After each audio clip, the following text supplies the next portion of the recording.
Hello friends, thank you so much for tuning in. Welcome back to my channel. ఈరోజు నా వర్క్షాప్‌లోనే ఒక Nissan మైక్రాకి వాటర్ బాయిల్ అయిపోయింది. సో, కస్టమర్ ఇన్ టైమ్‌లోనే చూసుకోకపోవడం వలన వచ్చిన డ్యామేజ్ ఇది. సో, వాటర్ ఆయిల్‌లో మిక్స్ అయిపోయింది. సో, ఇప్పుడు మేము ఇంజిన్‌ని డౌన్ చేయాల్సొచ్చింది. So, how many of you who are watching think that we need to completely dismantle the engine, wash it and put the new spares as required? Comment చేయండి. So, మనం చూస్తుంటే because of this ఈ water intake మ్యానిఫోల్డ్‌లో కూడా వెళ్ళిపోయింది. అది wall దగ్గర rust అదిగో నేను చూసినా. ఇప్పుడు కొంచెం జూమ్ చేయండి ఒక్క నిమిషం. ఇప్పుడు కనిపిస్తుందా? చూసారా వాల్ దగ్గర రస్ట్? Right, okay. ఇంకొంచెం క్లారిటీ అలా ఉంచు.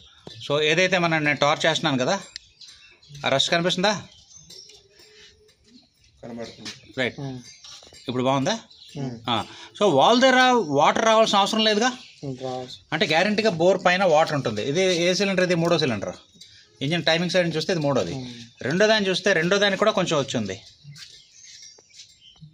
రెండో దానికి కూడా కొంచెం కనిపిస్తుందిగా. ఓకే, రస్ట్ వచ్చిందంటే వాటర్ వెళ్ళింది. ఫస్ట్ దాన్ని చూస్తే ఫస్ట్ దాంట్లో కూడా కనిపిస్తుంది అదిగో. రైట్, సో డెఫినెట్గా వాటర్ వెళ్తుంది. సో ఇది మనకి నిర్ధారించేసుకోవచ్చు వాటర్ వెళ్తుందని చెప్పేసి. సో ఒక్క మారు ప్లగ్లు తీసేసి అప్పుడు ఒకసారి క్రాంక్ చేసి చూద్దాం.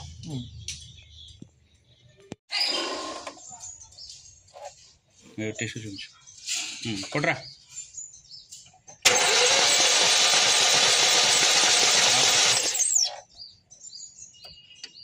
ఓకేనా? Okay sir.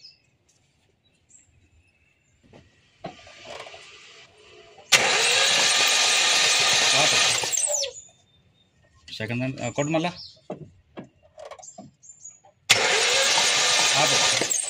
సో సెకండ్ థర్డ్లో లేదు, ఫస్ట్లోనే కెమెరాలో చూస్తుంది. సో నొరగ అంటే వాటర్లోంచి నొరగ వచ్చింది. వాటర్లో ఎప్పుడు నొరగ వస్తుంది? అందులో గ్యాస్ కలిస్తేనే. గ్యాస్ కలవడం ఛాన్స్ అంటే ఈ వాటర్ ఈక్వలెంట్ అంతా ఎలా తిరుగుతుంది? ఇంజిన్ చుట్టూతో తిరుగుతుంది తప్ప ఇంజిన్ లోపలికి వెళ్ళట్లే. సో గ్యాస్ రావాల్సిన అవసరం లేదు. అయినా వచ్చిందంటే ఎక్కడో ఇంజిన్లోని గ్యాస్ కాస్త నీళ్ళలో కలుస్తుంది కదా. ఇంజిన్లోని గ్యాస్ అంటే ఇంజిన్లోని గ్యాస్ ఎక్కడ తయారవుతుంది అంటే పిస్టన్ పైన టాప్ సిలిండర్ హెడ్కి మధ్యలో తయారవ్వాలి. సో గాలిని పీల్చుకుంటుంది, సక్షన్ లాక్కుంటుంది, అదే దాన్ని కంప్రెస్ చేస్తుంది. ఆ టైంలోనే సక్షన్ టైంలోనే ఇది పెట్రోల్ బండి కాబట్టి పెట్రోల్ ఇంజెక్షన్ అవ్వడం, పెట్రోల్ గాలి కరెక్ట్ కావడం, స్పార్క్ రావడం, పేలడం. పేలినప్పుడు సిలిండర్ బ్లాక్ ఉంది, బ్లాక్ మీద హెడ్ ఉంది, బ్లాక్కి హెడ్కి మధ్య హెడ్ గ్యాస్కెట్ ఉంది. ఎందుకు? మెటల్ టు మెటల్ మనం ఎంత పర్ఫెక్ట్ క్లోజ్ ఎంత టైట్ చేసినా గ్యాప్ ఉంటుంది. అందుకని చెప్పేసి ఆ గ్యాప్ని ఫిల్ చేయడానికి అని చెప్పేసి హెడ్ గ్యాస్కెట్ ఇస్తాడు. Right, so head gasket material different materials తయారు చేస్తారు. ఇప్పుడు ఒక్కొక్క కన్నాకి ఆ హెడ్ గ్యాస్కెట్ మీద కన్నాలు ఉంటాయి. ఎగ్జాక్ట్గా ఆ కన్నాన్నే సీల్ చేస్తుంది, బయటకు రానివ్వదు. ఇప్పుడు ఏంటి అయి ఉండొచ్చు అంటే పేలినప్పుడు చాలా పెద్ద బాంబు పేలినట్టు పేలుతుంది కదా, ఫుల్ ప్రెషర్తో గ్యాస్ వస్తుంది కదా. ఆ గ్యాస్ హెడ్ గ్యాస్కెట్ని కానీ ఇక్కడ ఎక్కడో కొంచెం కాల్చింది అనుకోండి, అప్పుడు ఈ గ్యాస్ కాస్త పక్కన వాటర్ కన్నాలు కూడా ఉంటాయి కదా, హెడ్ నుంచి కిందకి వెళ్ళే కన్నా చుట్టూ తిరగడానికి. ఈ హెడ్ గ్యాస్కెట్ ఏదైతే సిలిండర్ బోర్ చుట్టూతా ఉందో అక్కడి నుంచి చిన్న కన్నం అంటే కాలిపోవడం వలన ఈ పేలిన గ్యాస్ కాస్త అందులోకి వెళ్ళి వాటర్ జాకెట్స్తో కలుస్తుంది. అప్పుడే అదొకటే ఆస్కారం మనకి రావడానికి. ఓకే, సో అది ఇంజిన్ కూలెంట్తో పాటు తిరిగేస్తుంది ఏది ఆ గ్యాస్. అందుకని చెప్పి మనకి కింద బుడగలు వచ్చినాయి. సో అది మనం ఎప్పుడైనా హెడ్ గ్యాస్ పోయిందని చూడడానికి అదొక ఈజీ మెథడ్. రైట్, దానికంటే కెమికల్ టెస్ట్ ఒకటి ఉంటుంది. అది మన దగ్గర ఆ టెస్టింగ్ మెటీరియల్ అక్కర్లేదు, మనం నాటుకు వెళ్తాం కాబట్టి. సో అది చూస్తాం. ఇప్పుడు చూస్తే మనకి ఈ హెడ్ గ్యాస్కెట్లోనికి గ్యాస్ వెళ్ళింది, సో కూలెంట్లో గ్యాస్ వచ్చింది, అంతవరకు ఓకే. ఇప్పుడు మనం హెడ్ ఇప్పే ముందు అసలు యాక్చువల్గా ఇంజిన్కి ఏమవుతుంది అన్నీ చూసుకొని ఇప్పాలి కదా. సో మనం ఒకవేళ కానీ మనం వాటర్ వేసిన తర్వాత ఇప్పుడు ఒకసారి వాటర్ త్వరగా అర్జెంట్ వాటర్ అది కొంచెం పాజ్లో పెట్టు, అర్జెంట్ వాటర్ బాటిల్లో వాటర్. సో వాటర్ బాయిల్ అయిపోతుంది కాబట్టి ఇది వాటర్ ఎంత తాగుతుందో చూద్దాం. ఆన్ చేసింది అది. రైట్, వాటర్ ఏమో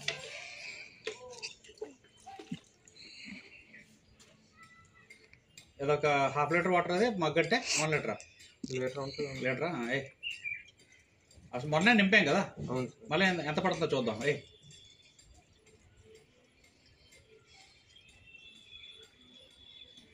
ఎంత పట్టింది? పావు లీటర్ పట్టింది అంతేనా? అంతే. పావు లీటర్ పట్టింది. సో ఇప్పుడు అన్నీ కనెక్ట్ అయ్యి ఉన్నాయి కదా. ఓకేనా? స్పార్క్ ప్లగ్ తీసేసామా? ఎందుకు తీసాము? స్పార్క్ ప్లగ్ ఇంకా తీయలేదు, కాయిల్సే తీసాము. ఎందుకు తీయాలని చెప్పాను? ఎందుకు తీయాలని చెప్పాను? ఎందుకు తీయాలని చెప్పాను? ఈ హెడ్ గ్యాస్కెట్లోంచి ఏదైతే లీక్ వచ్చిందో ఆ లీక్ కాస్త వాటర్ జాకెట్లో కలిసిపోయింది కదా. వాటర్ కాలువలో వెళ్తుందిరా. మన పంట పొలాలు ఉన్నాయి, పంట పొలాలను టచ్ చేయకుండా ఉండాలంటే గట్ల కింద వాటర్ కంటూ వేరే కాలువ ఉంటుంది. ఆ కాలువను కానీ మనం కట్ చేస్తాం అనుకో, అప్పుడు కదా పంట పొలంలోకి వచ్చేస్తుంది. అలాంటి కట్టి హెడ్ గ్యాస్కెట్ దగ్గర అయింది. సో గ్యాస్ కాస్ట్ అటు వెళ్తుంది. అట్ ద సేమ్ టైం అటు నుంచి కూడా ఇటు వచ్చేయచ్చు కదా. సో బండి స్టార్టింగ్లో లేదు, ఇప్పుడు రెస్ట్లో ఉంది. ఆ కన్నా గ్యాస్కెట్ తలక కన్నా పెద్ద అయిపోయింది అనుకో ఆ పాత్, మన వాటర్ ఇస్తే వాటర్ కాస్త బోర్లోకి వచ్చేయాలి కదా. బోర్లోకి వస్తే బోర్లోకి ఎప్పుడైతే వచ్చిందో పిస్టన్ పైనే కదా ఉంటుంది. రింగులు అంతా గారు పట్టేసి రష్ పట్టేస్తే ఇది ఉంటాయి కదా.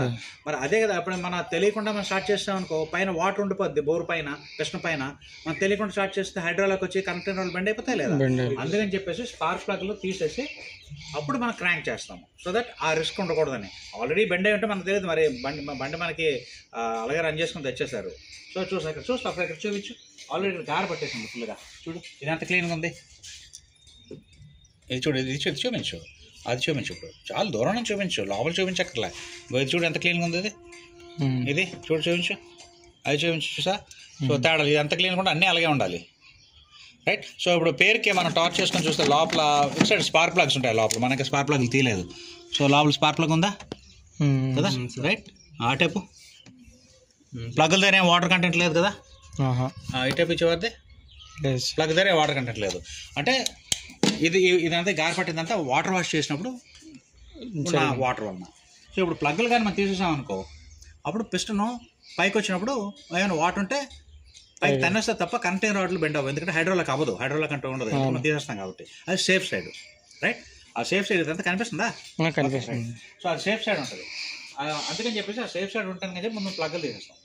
ప్లగ్లు తీసిన తర్వాత అప్పుడు మనం క్రాంక్ చేసి చూస్తాం. ఏదైనా వాటర్ కానీ వెళ్ళిపోయి ఉంటే బయట తన్నేస్తాం. చాలు ప్రవీణ్ స్లోగా దించు, చిన్నగా స్టెప్ బై స్టెప్. సో ఇప్పుడు మేము ఇంజిన్ని బయటికి తీసేస్తున్నాము. ఒక రూడ్ మెథడ్లో లేకపోతే నాటు పద్ధతిలో. యూజువల్గా క్రేన్ యూజ్ చేస్తాము, చైన్ అండ్ పుల్లీ యూజ్ చేస్తాము. యూజ్ చేసి చైన్ అండ్ పుల్లీకి engine and gear box assembly tie చేసి ఉంటుండగా అప్పుడు అన్ని మౌంట్స్ అన్నీ ఓపెన్ చేసి స్లోగా క్రిందకి తీసేస్తాము. కానీ ఒక్కొక్క సమయాల్లో మనం ఆ ఫెసిలిటీ లేని టైంలో కూడా మనం ఇంజిన్ దించాల్సి వస్తుంది. సో అప్పుడు ఏ విధంగా దించుదాము అన్నది ఒక వీడియో తీద్దామని చెప్పేసి ఈ వీడియో నేను తీస్తున్నాను.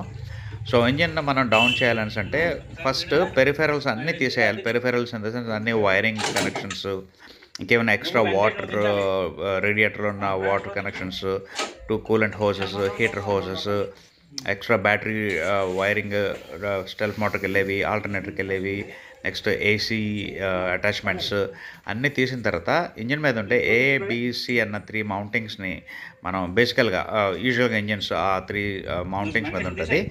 ఆ మౌంటింగ్స్ని తీసేసిన తర్వాత క్రింద నుంచి ఒక సపోర్ట్ ఇచ్చి, జాక్ సపోర్ట్ ఇచ్చి, ఒక మంచి ట్రాలీ జాకి ఆ ట్రాలీ జాక్ క్రిందన పెట్టి ఒక చెక్క దుక్క లాంటిది ఏదైనా మనం పెడితే, సో దట్ ట్రాలీ ఒక్కటే ఇంజిన్ మీద తోసి పట్టుకోకుండా, ఎందుకంటే అక్కడ కొంచెం ఇండెంట్ చేస్తుంది, అలా కాకుండాను ఆ వెయిట్ అంతా డిస్ట్రిబ్యూట్ అయ్యి ఉండేటట్టు ఒక చెక్క మీద పెట్టి ఆ చెక్క క్రిందన ఈ ట్రాలీ జాక్ అనేది పెట్టి ఇంజిన్ స్లోగా దించుతూ ఉండాలి. ఇప్పుడు నేను మా న్యూ ట్రైనీస్కి నేర్పిస్తూ ఉన్నాను. అంటే అఫ్కోర్స్ వర్క్స్ మేము కంటిన్యూస్ చేస్తూనే ఉంటాము. స్టార్టింగ్ నుంచి ఏ వర్క్ వస్తే ఆ వర్క్ చేస్తూ ఉంటాము. అది ఎందుకు చేస్తున్నాం, ఎలా చేస్తున్నాం అని చెప్పి ఎక్స్ప్లెయిన్ చేస్తూ ఉంటాను ఆ ట్రైనర్స్కి. సో వీళ్ళకి నేను నేర్పిస్తున్నాను, హ్యాండ్స్ ఆన్ ఎక్స్పీరియన్స్ ఇది. సో ఇంజిన్ కింద ట్రాలీ పెట్టిన తర్వాత అన్ని మౌంటింగ్ బ్రాకెట్స్, మౌంట్స్ అన్నీ తీసేసిన తర్వాత స్లోగా డౌన్ చేస్తే, ఇక్కడ మాకు వేరే ప్లేస్ లేకుండా నేను జాక్కి ఏమో నా కాళ్ళతో సపోర్ట్ చేశాను. ఎందుకని అంటే ఇంజిన్ గేర్ బాక్స్ రెండూ కలిపి ఆ జాక్ మీదే ఉంది. పొరపాటున జాక్ అటు ఇటు మూవ్ అయిందంటే ఇంజిన్ పడిపోతుంది. అందుకే నేను నా కాల్ని జాక్కి సపోర్ట్ ఇచ్చాను మూవ్ అవ్వకుండా. నా వెనకాతల ఇది కొంచెం ఆడ్గా కనిపించినా బట్ వాట్ టు డూ, ఇక్కడ ప్రవీణ్ అన్న అబ్బాయి జాక్ని లోవర్ చేస్తున్నాడు. స్లోగా లోవర్ చేసే కొద్దీ వెంకటేష్ అన్న అబ్బాయి నాకు కొంచెం సపోర్ట్ ఇచ్చాడు, సైడ్స్కి మాత్రం తూలినప్పుడు కొంచెం పట్టుకోవడానికి. మీరు చూస్తున్నారు కదా, ఒక వుడెన్ చెక్క ఒకటి పెట్టించాము, so that engine and gear box మొత్తం అంతా వెయిట్ అంతా చెక్క మీద కాన్సన్ట్రేట్ అయి ఉంటుంది. ఆ చెక్కని మేము జాక్తో సపోర్ట్ చేస్తున్నాం. సో ఇప్పుడు స్లోగా జాక్ని డౌన్ చేస్తూ ఉంటే ఇంజిన్ అటు ఇటు పడిపోకుండా నేను పట్టుకున్నాను, అటు ఇటు జాగ్రత్తగా వాచ్ చేసుకుంటూ. అలా డౌన్ అయిపోయిన తర్వాత దాన్ని మనం ఇంజిన్ నుంచి అదే వెహికల్ నుంచి కొంచెం స్లోగా అలా బ్యాక్ లాగేయాలి. సో ఇది మనం ఇక్కడ నేను ఎందుకు ఈ వీడియో చేసి అలా చూపిస్తున్నానంటే, ఇక్కడ జాగ్రత్త పడాల్సింది ఇంజిన్ పోతుందో ఇంజిన్ పడిపోతుందా అన్నది పక్కన పెడితే అన్నిటికంటే ముఖ్యం మన సేఫ్టీ కమ్స్ ఫస్ట్. సో ఇప్పుడు నేను ట్రైన్ చేస్తున్నప్పుడు నా స్టూడెంట్స్ జనరల్గా నేను ఈ పద్ధతి నేను వాళ్ళకి ఇవ్వను. నేను దగ్గర ఉంటాను, నేనే ఇంజిన్ పట్టుకొని ఉంటాను, వాళ్ళని అసిస్ట్ చేయమంటాను. చైన్ అండ్ పుల్లీ వచ్చినప్పుడు అసలు నేను ముట్టుకోను, వాళ్ళ చేత చేయిస్తాను. ఎందుకు ఉంటుందంటే సేఫ్టీ. ఈ మెథడ్స్ వాళ్ళకి తెలియాలి అని చెప్పేసి నేను అంటే రోడ్ సైడ్ ఎక్కడైనా మన రోడ్ సైడ్ అసిస్టెన్స్కి వెళ్ళినప్పుడు ఫర్ సమ్ రీజన్ ఎక్కడో రిమోట్ ప్లేసెస్లో వెహికల్ ఉండిపోయినప్పుడు దానికి ఇంజిన్ కానీ గేర్ బాక్స్ కానీ దించాల్సి వస్తే వాళ్ళకి పద్ధతులన్నీ తెలియాలి కాబట్టి నేను వాళ్ళకి నేర్పిస్తూ ఉన్నాను. So this is how we work in our workshop and also teach to our students. ఎవరైనా నేర్చుకుందాం అనుకుంటే సంప్రదించండి. మా number 8985384993. Thank you so much for watching and you all have a good day.